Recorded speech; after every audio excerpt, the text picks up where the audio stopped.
రంగుల క్లోడీ రంగు కనుగొన్న చిన్న మేఘం. ఒకప్పుడు ఆకాశంలో ఒక చిన్న తెల్ల మేఘం ఉండేది. ఆమె పేరు క్లోడీ. క్లోడీ చాలా చిన్నది, మిగతా మేఘాల కంటే తక్కువ మరియు సాదాగా ఉండేది. నాకు ఏదైనా రంగు ఉంటే బాగుండు అని క్లోడీ ఒకరోజు అనుకుంది.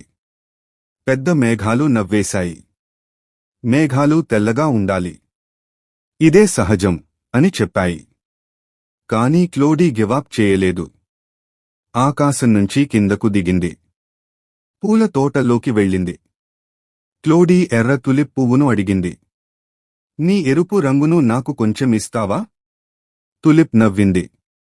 ఓకే, కానీ నువ్వు మాకు జల్లె వర్షం తీసుకురావాలి. అంతే, క్లోడీ ఒప్పుకుంది.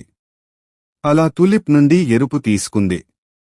తర్వాత పసుపు రంగు కోసం సూర్యకాంతి పూలను, నీలం కోసం బ్లూబెర్రీలను, ఆకుపచ్చ కోసం గడ్డి అడిగింది. కొద్దిసేపటిలోనే క్లోడీ ఇక తెల్ల మేఘం కాదు, ఆమె ఒక రంగుల మేఘమైంది. ఆకాశంలో ఆమె ఎగురుతూ, అందమైన రంగుల్లో మెరుస్తూ కనిపించింది. వావ్ అని మిగతా మేఘాలు ఆశ్చర్యపోయాయి. నీరు పోస్తూ రంగుల మేఘంగా మారిన నీకు శభాష్, క్లోడీ చిరునవ్వుతో చెప్పింది. ప్రతి ఒక్కరూ తమదైన రంగులో మెరవాలి. అప్పటినుంచి మీరు ఎప్పుడైనా రెయిన్బో చూస్తే అది క్లోడీయే అయి ఉండొచ్చు.